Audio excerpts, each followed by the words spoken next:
അവനത് മായ്ച്ചു കളയുന്നത്. Hallelujah, hallelujah. ആ പാപങ്ങളുടെ ലിസ്റ്റേ അവൻ തറച്ചു കളഞ്ഞുള്ളൂ, ന്യായപ്രമാണം തറച്ചു കളഞ്ഞില്ല. ഞാനിപ്പോൾ ഒരു കൊലപാതകം നടത്തി എന്നെ വധശിക്ഷയ്ക്ക് വിധിച്ചു കഴിഞ്ഞാൽ, ഏറ്റവും ഒടുവിൽ സുപ്രീം കോടതിയിൽ നിന്ന് വധശിക്ഷയ്ക്ക് വിധിച്ചു കഴിഞ്ഞാൽ പിന്നെ എനിക്ക് എന്തേ മാർഗമുള്ളൂ? ഒരു ദയാഹർജി. ആ ദയാഹർജി ഞാൻ പ്രസിഡന്റിന് കൊടുക്കുന്നു. പ്രസിഡന്റ് കരുണ തോന്നിയിട്ട് എൻ്റെ വധശിക്ഷ റദ്ദാക്കിയാൽ എനിക്കൊരു പാർഡൻ നോട്ട് കിട്ടുകയാണ്. സുപ്രീം കോർട്ടിനും അപ്പുറത്ത് പ്രസിഡന്റിൻ്റെ കയ്യിൽ നിന്ന് എനിക്കെന്ത് കിട്ടുന്നു? ഒരു ക്ഷമാപണ ചീട്ട്, ക്ഷമയുടെ ഒരു ചീട്ട് കിട്ടുകയാണ്, പാർഡൻ നോട്ട്. എനിക്കൊരു പാർഡൻ നോട്ട് കിട്ടിയാൽ പിന്നീട് സ്റ്റേറ്റിന് എന്നെ ശിക്ഷിക്കാൻ കഴിയത്തില്ല. എന്തുകൊണ്ടാണ്? പ്രസിഡന്റിൻ്റെ കയ്യിൽ നിന്ന് എനിക്ക് എന്ത് കിട്ടി? എനിക്ക് ദയയോ, അവൻ്റെ ദയയിൽ, പ്രസിഡന്റിൻ്റെ ദയ കൊണ്ട്, കരുണ കൊണ്ട് എനിക്കൊരു പാർഡൻ നോട്ട് കിട്ടി. പ്രിയമുള്ളവരെ, എനിക്കൊരു പാർഡൻ നോട്ട് കിട്ടിയാൽ അതിനർത്ഥം ഇന്ത്യൻ പീനൽ കോഡിൽ നിന്ന് കൊല ചെയ്യരുത് എന്നുള്ള നിയമം മാറ്റിയെന്നാണോ അർത്ഥം? ആണോ? അല്ല. ഞാൻ ചെയ്ത പാപത്തിന് എനിക്ക് പാപക്ഷമയുടെ ഒരു ചീട്ട് കിട്ടിയെന്നുള്ളതേ ഉള്ളൂ. ഹല്ലേലൂയ. പ്രിയമുള്ളവരെ, നിങ്ങളെ വഞ്ചിക്കുവാനായി ഇറങ്ങിയിരിക്കുന്ന, ഒരുപക്ഷെ അവർ തന്നെ വഞ്ചിക്കപ്പെട്ടു പോയതായിരിക്കാം. കാര്യം ഇവരിലൊക്കെ പലരും ഇത്രയൊന്നും ചിന്തിക്കാൻ കപ്പാസിറ്റി ഇല്ലാത്തവരാണെന്ന് എൻ്റെ ചിന്ത. അതുകൊണ്ടാണ് ഈ കാണുന്നത് വെസ്റ്റേൺ സായിപ്പന്മാരും കൊറിയാക്കാരും ഒക്കെ പറയുന്നത്, ചുമ്മാ ഇവിടെ വന്ന് വിളിച്ചു പറയുന്ന കുറേ എണ്ണം ഇറങ്ങിയിട്ടുണ്ട്. ന്യായപ്രമാണം ദൈവം എവിടെ തറച്ചു കളഞ്ഞു? ക്രൂശിൽ തറച്ചു. ഇനിയിപ്പോൾ ന്യായപ്രമാണം ഇല്ലെന്ന്. ന്യായപ്രമാണമല്ല ഇല്ലാതായത്. എന്താ ഇല്ലാതായത്? ന്യായപ്രമാണം എനിക്ക് വിരോധമായി ഞാൻ ചെയ്ത പാപങ്ങളുടെ ലിസ്റ്റാണ് കർത്താവ് ക്രൂശിൽ തറച്ചത്. പക്ഷേ ന്യായപ്രമാണം അവിടെ ഇരുന്നോട്ടെ. ക്രൂശിൽ തറച്ച എൻ്റെ പാപങ്ങളുടെ ലിസ്റ്റ് ഇല്ലാത്തിടത്തോളം കാലം എനിക്ക് ന്യായപ്രമാണം വിരോധമല്ല. ഞാൻ പറഞ്ഞ മനസ്സിലായോ? പാപക്ഷമ ലഭിച്ചവന്, പ്രസിഡന്റിൻ്റെ കയ്യിൽ നിന്ന് പാപക്ഷമയുടെ ചീട്ട് കിട്ടിയവന്, അവൻ ഇന്ത്യൻ പീനൽ കോഡ് എന്തല്ല? വിരോധമല്ല. ഒരിക്കൽ ചട്ടങ്ങൾ നമുക്ക് വിരോധവും പ്രതികൂലവുമായിരുന്നു. ഒരിക്കൽ ന്യായപ്രമാണം നമുക്ക് വിരോധവും പ്രതികൂലവുമായിരുന്നു. പക്ഷെ ഇപ്പോൾ ന്യായപ്രമാണം നമുക്ക് വിരോധമോ പ്രതികൂലമോ അല്ല. എന്തുകൊണ്ടല്ല? കാരണം നമ്മളുടെ പാപങ്ങളുടെ ലിസ്റ്റ് അവൻ എന്ത് ചെയ്തു? മായിച്ച് ക്രൂശിൽ തറച്ച് നടുവിൽ നിന്ന് നീക്കിക്കളഞ്ഞു. ഇതാണ് നമ്മളവിടെ കാണുന്നതായ, കാൽവറി ക്രൂശിൽ കാണുന്നതായ കാര്യം. അതുകൊണ്ടാണ്, അവൻ്റെ മരണം കൊണ്ടാണ്, അവൻ അറുക്കപ്പെട്ടത് കൊണ്ടാണ് നമ്മുടെ പാപങ്ങൾ ഇല്ലായ്മ ആയത് എന്നുള്ളത് നിങ്ങൾ മറന്നു പോകരുത്. വെളിപ്പാട് പുസ്തകത്തിൻ്റെലേക്ക് നമുക്ക് വരാം. റെവലേഷൻ ചാപ്റ്റർ 5 9-ാം വാക്യം നമുക്കൊക്കെ വളരെ അറിയാവുന്നൊരു വാക്യമാണ്. അതിൻ്റെ 1 മുതൽ 10 വരെയുള്ള വാക്യങ്ങൾ വായിക്കുമ്പോൾ യോഹന്നാൻ അപ്പസ്തോലൻ അവൻ സ്വർഗത്തിലേക്ക് കയറി പോകുന്നതാണ്. ഇവിടെ കയറി വരിക എന്നുള്ള ദൈവത്തിൻ്റെ ശബ്ദം കേട്ട് അവൻ കയറി ചെന്നു. മേലാൽ സംഭവിക്കാനുള്ളത് ഞാൻ കാണിച്ചു തരാമെന്ന് പറഞ്ഞു. പക്ഷേ മേലാൽ സംഭവിക്കാനുള്ളതൊക്കെ എഴുതി വെച്ചിരിക്കുന്ന ഭാവിയുടെ പുസ്തകം തുറക്കാൻ ആരും ഇല്ലായികയാൽ അവൻ കരഞ്ഞു. എന്നാൽ അതിൻ്റെ ഞാൻ ഭാഗങ്ങൾ വായിക്കാൻ സമയമില്ലാത്തതുകൊണ്ട് ആ ഒറ്റ വാക്യം മാത്രം വായിക്കുകയാണ്. അവൻ 6-ാമത്തെ വാക്യത്തിൽ ഒരു കുഞ്ഞാട് അറുക്കപ്പെട്ടതുപോലെ നിൽക്കുന്നത് ഞാൻ കണ്ടു. അത് അവൻ കയ്യിൽ വാങ്ങി, ആ അറുക്കപ്പെട്ട കുഞ്ഞാട് പുസ്തകം കയ്യിൽ വാങ്ങി. 4 ജീവികളും 24 മൂപ്പന്മാരും ഓരോരുത്തൻ വീണയും വിശുദ്ധന്മാരുടെ പ്രാർത്ഥന എന്ന ധൂപവർഗം നിറച്ച പൊൻകലശവും പിടിച്ചുകൊണ്ട് നിന്നു. കുഞ്ഞാടിൻ്റെ മുമ്പാകെ വീണു. പുസ്തകവും വാങ്ങുവാനും അതിൻ്റെ മുദ്ര പൊട്ടിപ്പാനും നീ യോഗ്യൻ. നീ അറുക്കപ്പെട്ടു. നിന്റെ രക്തം കൊണ്ട് സർവ്വഗോത്രത്തിലും ഭാഷയിലും വംശത്തിലും ജാതിയിലും നിന്നുള്ളവരെ ദൈവത്തിനായി വിലയ്ക്ക് വാങ്ങി. സർവ്വഗോത്രത്തിലും ജാതിയിലും ഭാഷയിലും പെട്ടവരെ ദൈവത്തിന് വേണ്ടി വിലയ്ക്ക് വാങ്ങുവാൻ കുഞ്ഞാടിനെ യോഗ്യനാക്കിയത് എന്താണ്? അവൻ അറുക്കപ്പെട്ടു എന്നുള്ളതാണ്. അവൻ അറുക്കപ്പെട്ടു. കാൽവറി ക്രൂശിൽ കുഞ്ഞാട് അറുക്കപ്പെട്ടത് കൊണ്ടാണ്. അല്ലെങ്കിൽ ഒരിക്കലും എന്ത് ചെയ്യാൻ പറ്റത്തില്ലായിരുന്നു? അവന് നമ്മളെ വിലയ്ക്ക് വാങ്ങുവാൻ കഴിയുകയില്ലായിരുന്നു. കാര്യം നമ്മെ വിലയ്ക്ക് വാങ്ങുവാൻ പര്യാപ്തമായ ഒറ്റ പ്രൈസ് മാത്രമേ ലോകത്തിലുള്ളൂ. പണം കൊടുത്ത് വാങ്ങിക്കാൻ പറ്റത്തില്ല, ധനം കൊടുത്ത് വാങ്ങിക്കാൻ പറ്റത്തില്ല, വേറെ എന്തെങ്കിലും കാര്യങ്ങൾ കൊണ്ട് വാങ്ങിക്കാൻ പറ്റത്തില്ല, ബലപ്രയോഗം കൊണ്ട് വാങ്ങിക്കാൻ പറ്റത്തില്ല. നമ്മെ ദൈവത്തിന് വേണ്ടി വിലയ്ക്ക് വാങ്ങുവാൻ പര്യാപ്തമായ ഒരേ ഒരു പ്രൈസ് മാത്രമേ, ഒരേ ഒരു വില മാത്രമേ ഉണ്ടായിരുന്നുള്ളൂ: കുഞ്ഞാടിൻ്റെ വിലയേറിയ രക്തം. ആ കുഞ്ഞാടിൻ്റെ വിലയേറിയ നിണം ചൊരിയപ്പെടേണ്ടതിന് കുഞ്ഞാട് അറുക്കപ്പെടേണ്ടിയിരുന്നു. അതാണ് കാൽവറി ക്രൂശിൽ സംഭവിക്കുന്നതായ കാര്യം. യേശു കർത്താവ് പറയുന്നു, ഇതാ എല്ലാം നിവൃത്തിയായിരിക്കുന്നു. ഉൽപ്പത്തി പുസ്തകം 3-ാം അധ്യായത്തിലെ 15-ാം വാക്യത്തിൽ സ്ത്രീയുടെ സന്തതി സർപ്പത്തിൻ്റെ തലയെ തകർക്കും. ഇതാ അതുതന്നെയാണ് നമ്മൾ കാൽവറി ക്രൂശിൽ കാണുന്നത്. സർപ്പത്തിൻ്റെ തലയെ തകർത്ത് ഇനി ഒരിക്കലും അവന് ഉയർന്നു വരാൻ കഴിയാതെ വണ്ണം, ആരെയും കൊത്തുവാൻ കഴിയാതെ വണ്ണം അവൻ്റെ വിഷപ്പല്ലിനെ തകർത്ത് കളയുന്നു. എനിക്കെതിരെ യാതൊരു രീതിയിലും പാപത്തിൻ്റെ ശിക്ഷയെ ബാക്കി വയ്ക്കുവാൻ അതിനുവേണ്ടി പിശാചിന് ശക്തിയില്ലാത്ത നിലയിൽ അവൻ എന്ത് ചെയ്യണം? അവൻ്റെ വിഷപ്പല്ല് തകർത്ത് കളയുന്നതാണ് നമ്മൾ കാണുന്നത്. റോമാലേഖനം 16-ാം അധ്യായത്തിൻ്റെ 20-ാമത്തെ വാക്യം വായിക്കുമ്പോൾ യേശു കർത്താവ് കാൽവറി ക്രൂശിൽ നിർവഹിച്ചതായ ഈ വിജയത്തിൻ്റെ ആഘോഷം വരുംകാലത്തിൽ നടക്കാൻ പോകുന്നതിനെക്കുറിച്ച് അത് വളരെ രസകരമായിട്ട് ശരിക്കും പറഞ്ഞു കഴിഞ്ഞാൽ യേശു കാൽവറി ക്രൂശിൽ നേടിയ വിജയം താമസിയാതെ നമുക്ക് ഒരു ദൃശ്യ യാഥാർത്ഥ്യമാകാൻ പോകുകയാണ്.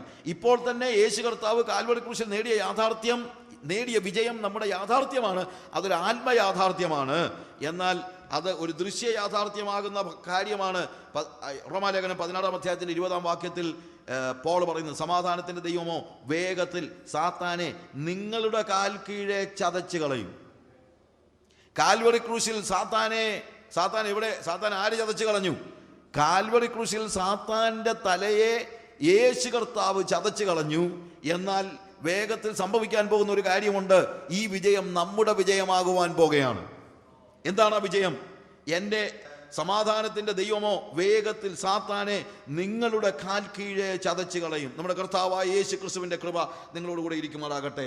നോക്കുക, നമ്മുടെ മേൽ ആ യേശുവിൻ്റെ വിജയം നമ്മുടെ വിജയമായി തീരുന്നതായ ഒരു അവസ്ഥ. കാരണം അവൻ എല്ലാം കാൽവറി ക്രൂശിൽ നിവൃത്തിയാക്കി. Everything is finished. ഇനിയിപ്പോൾ ഒന്നും ബാക്കിയില്ല. ഇസഹാക്കിനെയും കൊണ്ട് ഉൽപ്പത്തി പുസ്തകം 22-ാം അധ്യായത്തിൽ നമ്മൾ കാണുന്നുണ്ട്. ഇസഹാക്കിനെയും കൊണ്ട് മോറിയാമലയിൽ യാഗമർപ്പിക്കാൻ പോയപ്പോൾ ഇസഹാക്കിന് പകരം ഒരു ആട്ടുകൊറ്റനെ അവൻ യാഗമർപ്പിച്ചു. ആട്ടുകൊറ്റനെ യാഗമർപ്പിച്ചില്ലായിരുന്നെങ്കിൽ ഇസഹാക്കിന് യാഗമാകേണ്ടി വന്നേനെ. എന്നാൽ ഇനിയിപ്പോൾ നമുക്ക് ആർക്കും യാഗമാകേണ്ടി വരുന്നില്ല. കാരണം നമുക്ക് പകരം ഒരു ആട്ടുകൊറ്റൻ മോറിയാമലയിലല്ല, കാൽവറി മലയിൽ നമുക്ക് പകരമായി യാഗമാക്കപ്പെട്ടു. സകലതും നിവൃത്തിയായി. 7-ാമത്തെ തിരുമൊഴിയിലേക്ക് നമുക്ക് പെട്ടെന്നൊന്ന് കടന്നു വരാം. ലൂക്കോസ് സുവിശേഷം 23-ാം അധ്യായത്തിൽ 46-ാം വാക്യത്തിൽ യേശു കർത്താവിൻ്റെ അവസാനത്തെ തിരുമൊഴിയാണ്, പിതാവേ തൃക്കരങ്ങളിൽ എൻ്റെ ആത്മാവിനെ ഞാൻ ഭരമേൽപ്പിക്കുന്നു. പിതാവേ തൃക്കരങ്ങളിൽ എൻ്റെ ആത്മാവിനെ ഞാൻ ഭരമേൽപ്പിക്കുന്നു. 31-ാം സങ്കീർത്തനത്തിൻ്റെ 5-ാം വാക്യം തന്നെയാണ് ഇവിടെ നമ്മൾ കാണുന്നത്. യഹൂദന്മാരായ കുട്ടികൾ എല്ലാ ദിവസവും വൈകുന്നേരം ഉറങ്ങാൻ നേരം പ്രാർത്ഥിക്കുന്ന ഒരു പ്രാർത്ഥനയാണ്. ഉറങ്ങാൻ പോകുമ്പോൾ പ്രാർത്ഥിക്കുന്ന ഒരു പ്രാർത്ഥന, പിതാവേ എൻ്റെ ആത്മാവിനെ, എൻ്റെ ജീവനെ ഞാൻ തൃക്കരങ്ങളിൽ ഭരമേൽപ്പിക്കുന്നു. എല്ലാ യഹൂദ കുട്ടികളും വൈകുന്നേരം കിടക്കാൻ പോകുമ്പോൾ പ്രാർത്ഥിക്കുന്ന ഒരു കാര്യമാണ്. എന്ത്? ഞാൻ എൻ്റെ ആത്മാവിനെ തൃക്കരങ്ങളിൽ ഭരമേൽപ്പിക്കുന്നു. എന്താ അതിൻ്റെ അർത്ഥം?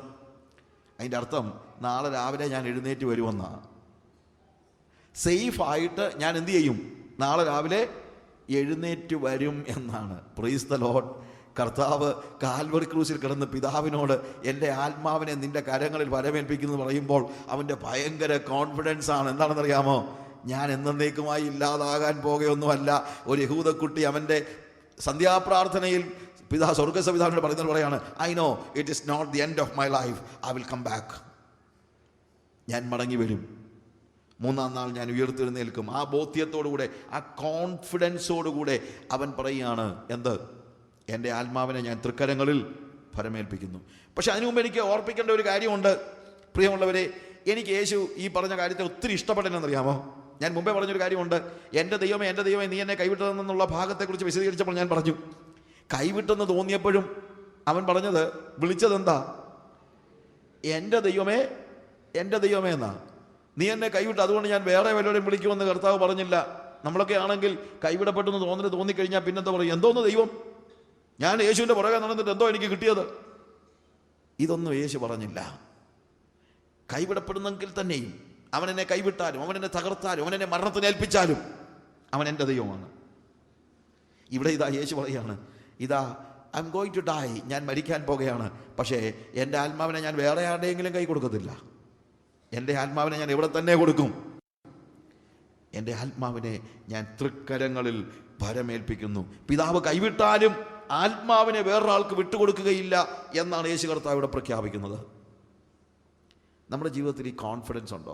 ഒരു പരിധിവരെ ക്രൂസിൽ കിടന്നപ്പോൾ എൻ്റെ ദൈവമേ നീ എന്നെ കൈവിട്ടെന്ന് ചോദിച്ചു. പക്ഷെ മരിക്കുമ്പോൾ സംശയത്തോടെയോ കൺഫ്യൂഷനോടെയോ ഒന്നും അല്ല യേശു മരിക്കുന്നത്.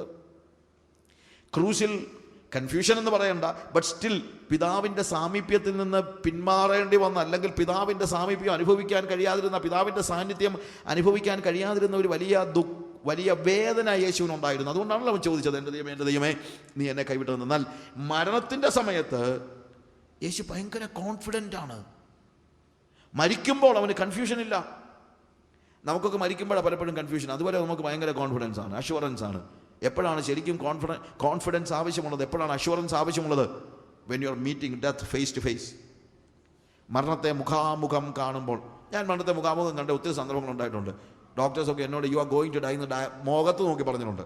ചില വാക്ക് മാറ്റി പറഞ്ഞെന്നുള്ളതേ ഉള്ളൂ. ഞങ്ങൾക്കൊന്നും ചെയ്യാൻ പറ്റത്തില്ല, ഇനിയിപ്പോൾ എന്നാ ചെയ്യാനാണ് എന്ന് പറഞ്ഞു കഴിഞ്ഞാൽ എന്താണ്, നീ ചാകാൻ പോകണമെന്ന് പറയുന്നതിന് തുല്യമായ വാക്കുകൾ ഡോക്ടേഴ്സൊക്കെ എന്നോട് പറഞ്ഞിട്ടുണ്ട്. You are going to die എന്ന് എങ്ങനെയാണ് മുഖത്ത് നോക്കി പറയുന്നതെന്ന് പറഞ്ഞുകൊണ്ട് പറയും, what can we do, we are helpless. എൻ്റെ ഭാര്യയോട്, അവളുടെ ഒരു ഫ്രണ്ടാണ് അന്ന് എന്നെ ട്രീറ്റ് ചെയ്തുകൊണ്ടിരുന്നത്, വീട്ടിൽ വിളിച്ചിട്ട് ചായയൊക്കെ കൊടുത്തിട്ട് പറഞ്ഞു, Jessy, I do not know what is happening, I tell you one thing, you need to prepare for anything.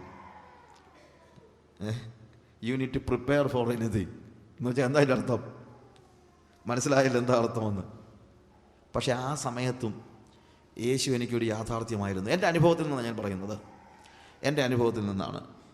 പ്രിയമുള്ളവരെ, മരണത്തിലാണ് കോൺഫിഡൻസ് ആവശ്യമായിരിക്കുന്നത്. I am a man with contentment എന്ന് ഞാൻ സാധാരണ എപ്പോഴും പറയാറുണ്ട്. ഞാൻ വളരെ സംതൃപ്തനായ മനുഷ്യനാണ്. ആ സംതൃപ്തി എനിക്ക് എപ്പോഴും ഉണ്ട്. മരിക്കാൻ എനിക്ക് യാതൊരു രീതിയിലുള്ള പേടി എന്നുള്ളതല്ല. why we should worry, why we should. ഞാൻ എൻ്റെ ആത്മാവിനെ, പിതാവേ നിൻ്റെ കരങ്ങളിൽ ഫലമേൽപ്പിക്കുന്നു എന്ന് പറഞ്ഞ് മരിക്കാൻ എനിക്ക് എപ്പോഴും കഴിയുന്നില്ലെങ്കിൽ, ഏത് സമയത്തും ഇതിന് തയ്യാറുള്ള, ഏത് സമയത്തും എനിക്കങ്ങനെ പ്രാർത്ഥിക്കാൻ കഴിയുന്നില്ലെങ്കിൽ എൻ്റെ ജീവിതത്തെ നമ്മൾ ഒന്നുകൂടെ ശോധന ചെയ്യണം. കർത്താവേ സോറി, ഒരു ദിവസം കൂടെ തരണമെന്ന് പറയുന്ന ഒരു ലൈഫ് ശരിക്കും ഒരു ലൈഫല്ല. കാരണം അവൻ നമുക്ക് ചെയ്യാൻ ഏൽപ്പിച്ചിരിക്കുന്നതായ വേല തികയ്ക്കുക അല്ലാതെ വേറെ ഒന്നും എനിക്കില്ല. എനിക്ക് ഇന്ന് ദൈവം ഫലമേൽപ്പിച്ച ജോലി ഇന്ന് തീർത്തിരിക്കണം. നാളെ അവൻ വേറൊരു വേല തരുന്നെങ്കിൽ ചെയ്യണം, അത്രേ ഉള്ളൂ. എന്നെ ദൈവം ഫലമേൽപ്പിച്ചിരിക്കുന്ന ജോലി ചെയ്തു തീർക്കുമ്പോഴാണ് നിവൃത്തിയായി എന്ന് പറയാൻ കഴിയുന്നത്. നിവൃത്തിയായി എന്ന് യേശു കർത്താവ് പറഞ്ഞു.